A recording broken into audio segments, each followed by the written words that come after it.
morning 11th class. This is your economics period. Earlier we have studied chapter number 1, but there are some points which are skipped. So today I am going to repeating chapter number 1 introduction. उसमें जो हमारे points रह गए थे, we are going to study about that. So we have know about the meaning of economics. There are some other economists who have defined economics in their way. So first of all, there is Adam Smith. Adam Smith is known as the father of economics. Economics के father कहे जाते हैं Adam Smith. उन्होंने definition दी है J.B. Say, J. Smith. Now some of the definition we are going to study today. First one is Marshall's definition. Marshall's definition. Alfred Marshall was the economist who has realized first of all the significance of economics. Alfred Marshall होते पहले economics थे जिन्हें सबसे पहले ये realise हुआ economics की significance का रियलाइजेशन हुआ और उन्होंने इकोनॉमिक्स के ऊपर एक डेफिनेशन लिखी. सो ही डिफाइंड पॉलिटिकल इकोनॉमिक्स और economics is the study of Mankind in ordinary business of life. उन्होंने इकोनॉमिक्स को कैसे डिफाइन करा है कि ऑर्डिनरी बिजनेस ऑफ लाइफ में जो वेलफेयर होता है मैनकाइंड का, इकोनॉमिक्स जो है वो उसकी स्टडी होती है. It examines that part of individual and social action which is most closely connected with the attainment and with the use of material requisites of well-being. According to Marshall, economics is a science, political science or a science which is study about the welfare of a mankind. जो इंसान के लिए जो normal activities होती हैं जिससे welfare बढ़ता है, उससे वो एक्टिविटीज़ जो होती हैं वो क्या कहलाती है, इकोनॉमिक्स कहलाती है. इकोनॉमिक्स एक वो स्टडी है जो एक ऑर्डिनरी कोई भी बिजनेस कर रहा है इंसान या कुछ भी काम कर रहा है, how to get his income. सिर्फ कोई भी काम कर रहा हो सिर्फ इनकम रिसीव करने के लिए, हाउ ही यूजेस इट, फिर उस इनकम को यूज कैसे करेगा, दस on the study of wealth. Economics क्या है? इकोनॉमिक्स क्या है according to Marshall? Study of wealth. Wealth की स्टडी है कि इनकम कहाँ से रिसीव करना है और उसका क्या यूज करना है. And on the other hand more important side part of study of man, और उसके साथ साथ ये स्टडी भी करती है मैन की. This is marshals definition.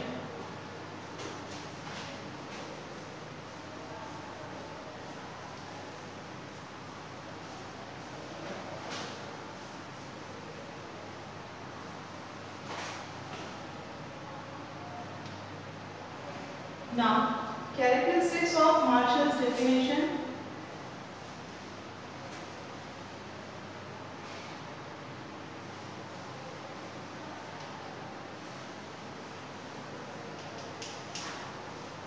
Characteristics of Marshall's definition. Easy and clear. Marshall की definition बहुत easy है. For a layman, कोई भी अगर कोई अनपढ़ भी होगा तो उसको भी easily समझ में आ जाएगा कि कोई भी वे, कोई भी ऐसा काम जो इनकम के लिए करा जा रहा है, जो मनी के लिए करा जा रहा है, जिससे हमारी वेल्थ बढ़ रही है, और फिर उस मनी को कहाँ कहाँ यूज़ करना है, हमारी क्या नीड्स पूरी करना है, so that is known as economy according to Marshall. तो मार्शल की डेफिनेशन का फर्स्ट कैरेक्टरिस्टिक है वेरी इजी एंड क्लियर. बहुत इजी है और बहुत क्लियर है. Relation to ordinary business of life. According to Marshall economy जो है वो मेनली ऑर्डिनरी बिजनेस में, जो ऑर्डिनरी कोई भी कोई काम कर रहा है, बिजनेस कर रहा है या कोई प्रोफेशन से रिलेटेड है, उससे रिलेटेड है. ये इनकी ordinary business relate to what normal human being want does not. अपनी लिविंग के लिए, अपनी ज़रूरतों को पूरा करने के लिए इंसान क्या काम कर रहा है, उसकी क्या इनकम है, मार्शल्स की डेफिनेशन उससे रिलेट करती है. Third, study of material welfare. Economics concern only with the economic aspect of human life. According to Marshall economy जो है वो सिर्फ ह्यूमन आस्पेक्ट से ही डील करती है, और सारे आस्पेक्ट जो ह्यूमन बीइंग जैसे रिलीजियस है, पॉलिटिकल है, सोशल आस्पेक्ट्स हैं, वो सब इसमें इंक्लूड नहीं होते. इसमें सिर्फ इकोनॉमिक आस्पेक्ट्स इंक्लूड होते हैं जिसमें आपकी मनी आए. तो मार्शल की डेफिनेशन के कैरेक्टरिस्टिक है ये सिर्फ इकोनॉमिक आस्पेक्ट से रिलेटेड है. बाकी जो सोशल, पॉलिटिकल, रिलीजियस कोई भी आस्पेक्ट्स हैं, ह्यूमन लाइफ में सारे आस्पेक्ट्स आते हैं. हमारी ह्यूमन लाइफ में हम अगर इनकम भी रिसीव कर रहे हैं तो हम रिलीजियस भी हैं, ओके, हम सोशल भी, हमारी सोसाइटी के साथ रहना, उठना बैठना है. तो ये सारी चीज़ें मार्शल की डेफिनेशन में नहीं आती. मार्शल की डेफिनेशन में सिर्फ इकोनॉमिक एक्टिविटीज़ आती हैं. इकोनॉमिक, नॉन इकोनॉमिक पे पहले बता चुकी हूँ. Study of both man and welfare. According to Marshall जो इकोनॉमिक्स है वो स्टडी करती है मेन की भी और उसके वेलफेयर की भी, इंसान की भी स्टडी करती है प्लस उसके वेलफेयर की भी स्टडी करती है। दस man has the first and primary place and wealth has the secondary place. इसके अंदर मेन की पहली प्लेस है, इंसान की पहली जगह है कि वो क्या चीज़ कैसे इनकम रिसीव कर रहा है, फिर उसका क्या यूज़ कर रहा है, वो इनकम जो है वो सेकेंडरी पार्ट है। तो इकोनॉमिक्स में according to Marshall man has a first part and economics has a wealth has a secondary part. Social science, economic को एक सोशल साइंस कहा है मार्शल ने। इन्होंने स्टडी करी इकोनॉमिक प्रॉब्लम्स एक इंडिविजुअल की कि मनी से रिलेटेड जो पुअर पीपल्स हैं या मिडिल क्लास पीपल उनकी क्या प्रॉब्लम है, उसकी स्टडीज करते हैं और सोसाइटी के अंदर वो कैसे सर्वाइव कर रहे हैं। Men like Robinson Crusoe living aloof from the society does not fall under the purview of economics. कुछ जो लोग सोसाइटी से बिल्कुल अलग रहते हैं, अपनी अलग ही लाइफ है, वो इस इकोनॉमिक एक्टिविटीज़ में या इकोनॉमिक्स में इंक्लूड नहीं होते, अदरवाइज इसमें सब लोग सब इंक्लूड होते हैं। Both science and art, Marshall की डेफिनेशन का ब्रॉडर इकोनॉमिक्स है, ये पॉलिटिकल इकोनॉमी भी है, तो इसलिए इसको साइंस भी कहा गया है, इस वजह से आर्ट भी कहा गया। सो इकोनॉमिक की डेफिनेशन मार्शल के हिसाब से क्या है, इजी एंड क्लियर, सिर्फ ह्यूमन एस्पेक्ट्स को स्टडी करती है, ठीक है। Both men and welfare, main के लिए भी यूज होता है, वेलफेयर के लिए भी यूज होता है। फोर्थ पॉइंट इसमें फर्स्ट प्राइमरी पार्ट मेन है, सेकेंडरी पार्ट जो है वो उसकी वेल्थ है, and the last one is both science and art, और इकोनॉमिक्स जो है साइंस भी है और आर्ट भी है। Now the criticism of Marshall's definition.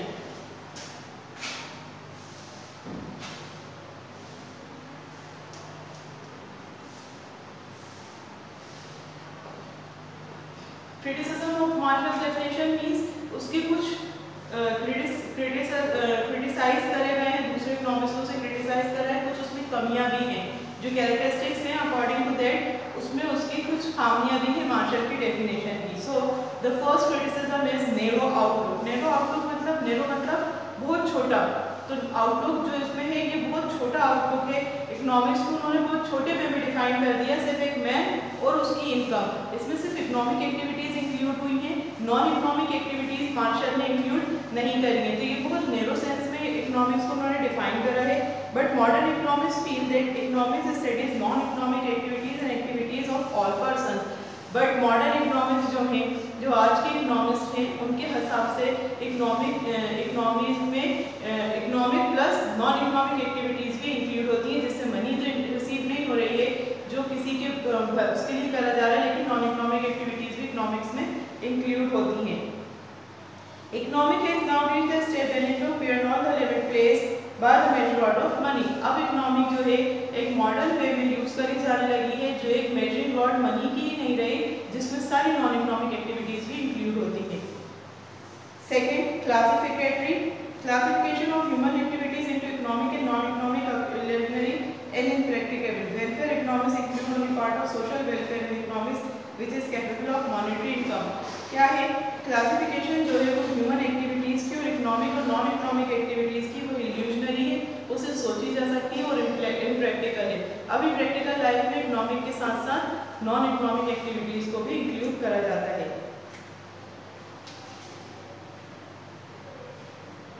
In many cases, immaterial and non-economic activities also promote economic welfare. Economics is a study of human activities relating to wealth. It should include within the scope all human activities because they are related to wealth directly or indirectly. अब क्या है, कुछ non economic activities भी ऐसी होती हैं कि जिनके अकॉर्डिंग वेल्थ जो है इंक्रीज होती है, डायरेक्टली नहीं तो इनडायरेक्टली वेल्थ इंक्रीज हो रही है। तो अब जो है नॉन इकोनॉमिक एक्टिविटीज़ भी इसलिए इकोनॉमिक्स में इंक्लूड करी जाने लगी, क्योंकि नॉन इकोनॉमिक एक्टिविटीज़ और इकोनॉमिक एक्टिविटीज़ दोनों जो है वेल्थ के इंक्रीमेंट के लिए यूज़ की जाती हैं। Then materialistic, welfare is a matter of individuals own consideration and therefore cannot be subject matter scientifically. There are many material things and activities which do not promote human welfare. Production of liquor may be economic activity, but it does not promote human welfare. अभी इन्होंने according to martial ने बोला कि जो wealth है वो human welfare के लिए बहुत काम है। ह्यूमन वेलफेयर को प्लस पॉइंट है कि ह्यूमन वेलफेयर के लिए और ह्यूमन वेलफेयर के लिए उसे यूज़ करा जाता है, बट कुछ चीज़ें ऐसी हैं जो ह्यूमन वेलफेयर के लिए नहीं है। फॉर एग्जाम्पल लिक्योर, जो हमारी बियर है या हमारे सिगरेट्स हैं, ये सारी चीज़ें क्या है, इससे इकोनॉमी तो बढ़ रही है, इकोनॉमिक एक्टिविटीज़ तो है ये, बट ये ह्यूमन वेलफेयर के लिए नहीं है, ये ह्यूमन बीइंग के लिए हार्मफुल है। लेकिन क्योंकि इससे इकोनॉमी बढ़ रही है, इससे इनकम रिसीव हो रही है, तो इसकी सेल पे बैन नहीं लगाया गया है, right. So there are something, कुछ मटीरियलिस्टिक भी होती है, इकोनॉमिक एक्टिविटीज़ इंक्लूड करके आप ये बोले कि वो ह्यूमन वेलफेयर के लिए, तो it is not compulsory. There are some things which are harmful for the human beings, but only increase the income of the person. That's why it is included in economic activities or in the economy. Clear? Study of only social individual. Marshall के हिसाब से economics जो है वो activities सिर्फ social human being की study कर रहे हैं। तो social individual, but according to Robin, behavior of isolated individual is same as the behavior of social individual. Economics should only the behavior of social as well as the isolated one. Economics on the whole, Marshall ने economics define करी है, सिर्फ उसमें economic activities आई हैं। Economic activities में उन्होंने उसको सिर्फ ह्यूमन की इनकम और ह्यूमन की वेलफेयर के लिए काम किया है, ह्यूमन की वेल्थ से जो है वो इकोनॉमिक रिलेटेड है। बट दूसरे इकोनॉमिक्स जो हैं, जो मॉडर्न व्यू में है, ऑन दी होल उन्होंने ये बोला है कि इकोनॉमिक्स में economic plus non economic activities दोनों चीज़ें इंक्लूड होती हैं, और सिर्फ ह्यूमन वेलफेयर ही नहीं देखा जाता, उसमें बस ये देखा जाता है कि कितनी इनकम बढ़ रही है, कितनी कंट्री की इकोनॉमी में इंक्रीमेंट हो रहा है। So these are the criticisms of Marshall's definition. I hope you all have understood. Now the next is Robbins definition.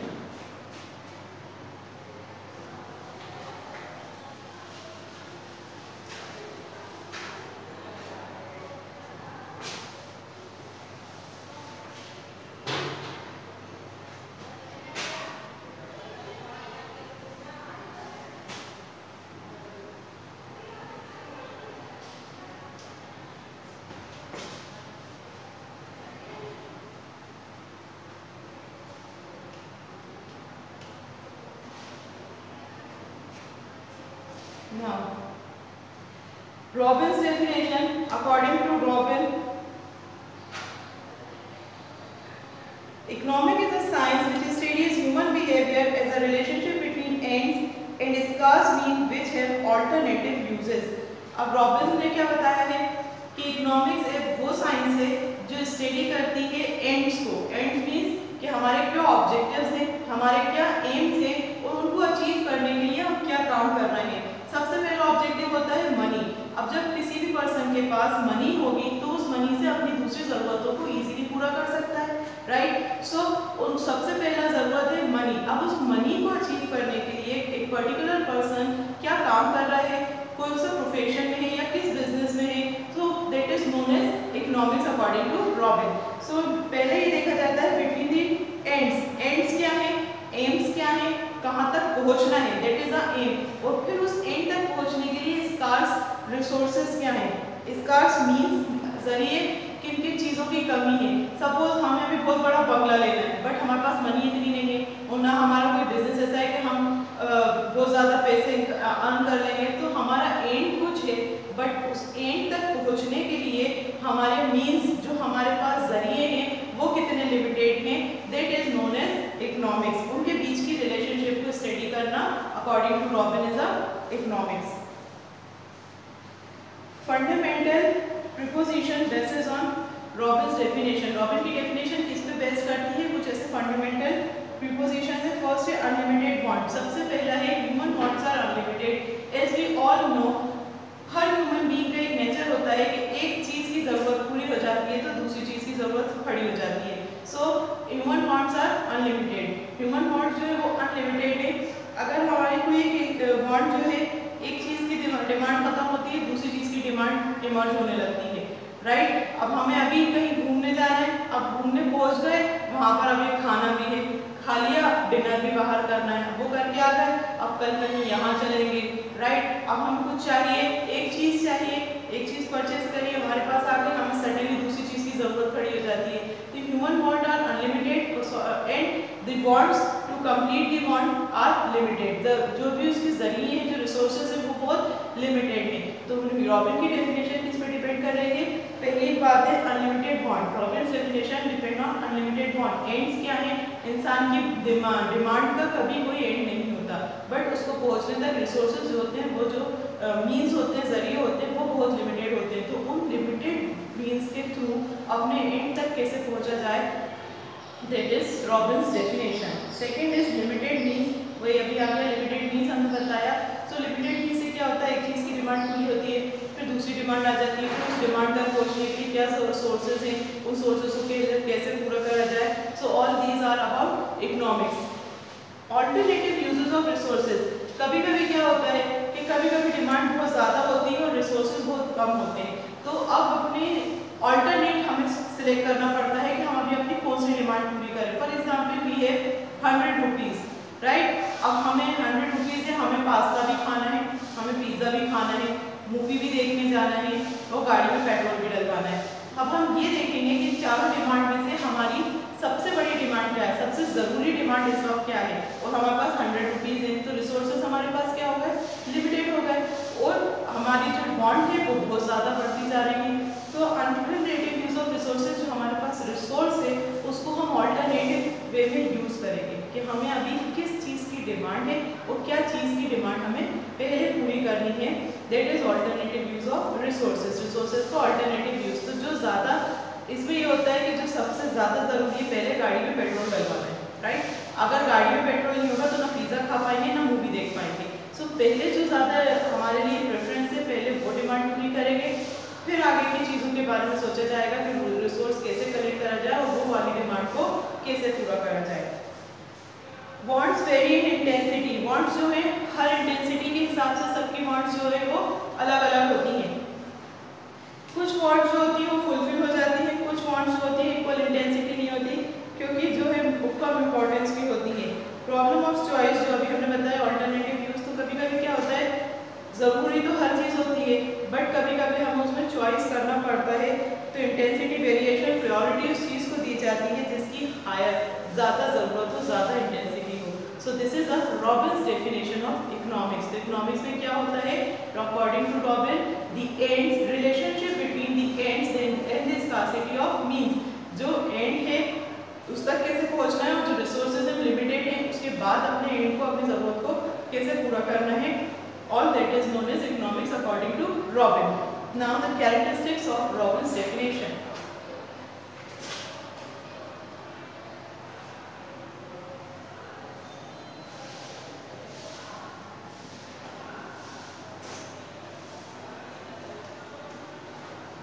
Characteristics of Robin's definition. First is study of human behavior. Human behavior की study करता है कि इंसान की किस चीज़ की demand है, क्या उसकी किस चीज़ की ज़रूरत है, किस तरह से वो अपनी लाइफ को, अपनी ज़रूरतों को पूरा कर रहा है।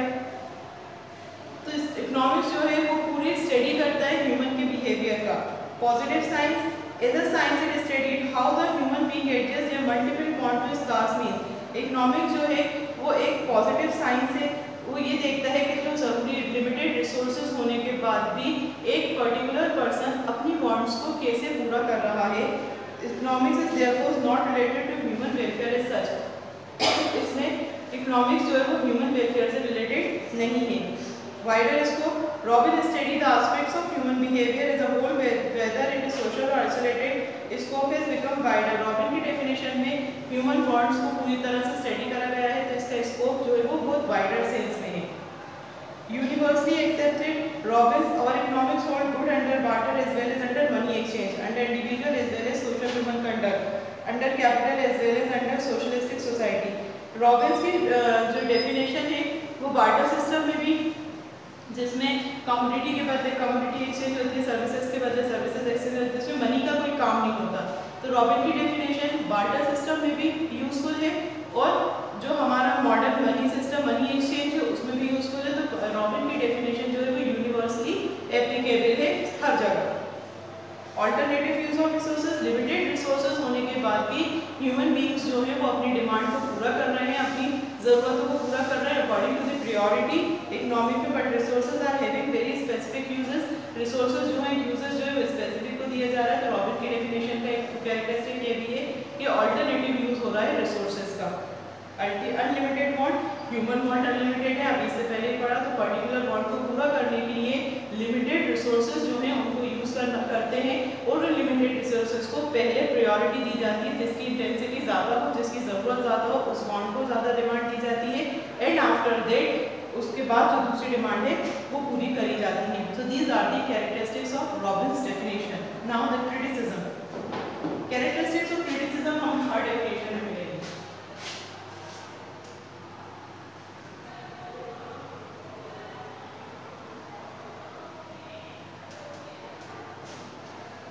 Now, criticism of Robbins' definition. First is not easy. Robbins की definition जो है वो इतनी easy नहीं है as compared to Marshall.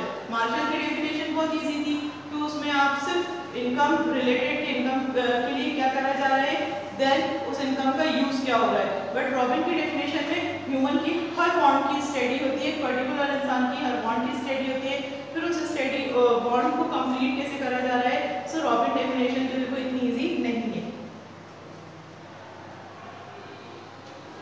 Next is the scope is too wide. It has been alleged that Robbins has necessarily widened the scope of economics. Robin is not agree with Marshall and Pigou. Robin जो है वो Marshall और Pigou से उनकी definition पे agree नहीं थे, कि उसके बहुत लिमिटेड वांट्स हैं, लिमिटेड जो मीन्स है, लेकिन रॉबिन ने डेफिनेशन में इतने वाइड एरिया में स्प्रेड कर दिया है कि इकोनॉमिक्स की स्टडी होना बहुत ज़्यादा मुश्किल है। प्योरली थियोरिटिकल, रॉबिन की डेफिनेशन जो है पूरी तरह से थियोरिटिकल है, वो सोचने में बहुत इजी लगती है। जब सबसे इकोनॉमिक्स जो है, इकोनॉमिक्स कोई भी इकोनॉमिक्स को इकोनॉमी में सिर्फ वही स्टडी करता है जो मनी से रिलेटेड होता है, इनकम कहाँ से बढ़ रही है, इनकम कहाँ कम हो रही है, कहाँ से इंक्रीमेंट हो सकता है। बट रॉबिन ने बॉन्ड्स को स्टडी करा, तो बॉन्ड्स की स्टडी करना हर केसेस में पॉसिबल नहीं है। तो रॉबिन की डेफिनेशन जो है वो थियोरिटिकली उसे प्रैक्टिकली अप्लाई करना पॉसिबल नहीं है। No distinction between end and means. अब रॉबिन की डेफिनेशन में रॉबिन ने कोई डिस्टिंक्शन नहीं करा है, एंड्स क्या है, एम क्या है और उसके जरिए क्या है, इन चीज़ों के बीच में रॉबिन्स ने बिल्कुल भी क्लियरली डिफाइन नहीं करा है। Use of deductive method, Robin favoured the use of deductive method economic analysis for, but in practice deductive and inductive methods are used. मतलब मेथड्स को यूज कर रहे हैं, जैसे ऑल्टरनेटिव यूज, एक चीज़ छोड़ के दूसरी चीज़ को कंप्लीट करो। बट इकोनॉमिक्स में सारे रिसोर्सेज को किस तरह से यूज करके इनकम को रिसीव करा जा रहा है वो स्टडी होता है। तो रॉबिन की डेफिनेशन में सिर्फ डिडक्टिव यूज हुए हैं, बट नॉर्मली इकोनॉमिक्स में डिडक्टिव और इंडक्टिव दोनों यूज होते हैं। Human conduct is not always rational, human का कंडक्ट हमेशा रेशनल नहीं रहता। आज हमारी एक वांट पूरी हो गई, कल दूसरी, तो एक ही इंसान की वांट्स को अगर स्टडी करते रहेंगे तो इकोनॉमी पूरी कंटिन्यूटी कैसे पता चलेगी, राइट। उसके लिए हमें बस ये जरूरी है कि किसकी कितनी इनकम है और वो उसका कहाँ पर सही सही यूज कर रहा है। So these are the criticisms of Robbins definition. Now the definition professor J K. Mehta. Professor J K. Mehta का हम यहाँ लिख लेते हैं। Professor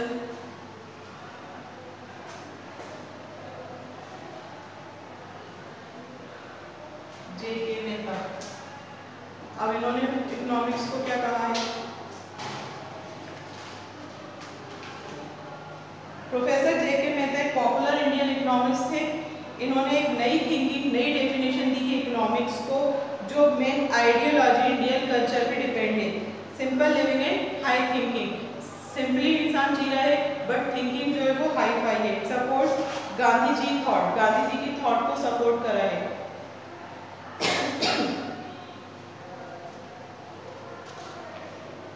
Economics is a science that studies human behavior as an attempt to reach the state of wantlessness. Economics का एक study बताई है, वो स्टडी के ह्यूमन का बिहेवियर क्या है, अपनी ज़रूरतों को पूरा करने के लिए किस तरह से वो इनकम को रिसीव कर रहा है। इनकी डेफिनेशन क्या पे डिपेंड है, बेसिस क्या है, ह्यूमन वांट्स जो है वो मेन बेस है, ह्यूमन की ज़रूरतें, फिर उनको बाय ऑलवेज इन सेटिस्फाइंग अपनी वांट्स को किस तरह से सेटिस्फाई कर रहे हैं, अपनी ज़रूरतों को कैसे पूरा कर रहे हैं। If he reduces his wants he may lead to a happy life. अगर वो कोई भी इंसान अपनी ज़रूरतों को कम कर लेगा तो वो बहुत ज़्यादा हैप्पी लाइफ जो है वो आगे गुजार सकता है। Thus economics can help men by satisfying his reduced wants or reach the state of wantlessness. इसलिए इकोनॉमिक्स जो है वो हेल्प करता है जो सेटिस्फाई रिड्यूस अपनी ज़रूरत जो कम ज़रूरी चीज़ें हैं उनको रिड्यूस करके वांट्स को सेटिस्फाई करता है इकोनॉमिक्स। सो क्रिटिसिज्म, इनके कोई कैरेक्टरिस्टिक्स नहीं है, यही कैरेक्टरिस्टिक्स है जे.के. मेहता के। Criticism based on philosophy, professor Mehta की जो डेफिनेशन है वो फिलॉसफी पे बेस्ड है। फिलॉसफी इन द सेंस कि कोई भी बॉन्ड है, ह्यूमन बॉन्ड क्या है, वो उसको पूरा कैसे कर रहे हैं, किस चीज़ को कम कर रहे हैं, थोड़ी बहुत इनकी मिलती जुलती रॉबिन डेफिनेशन से है।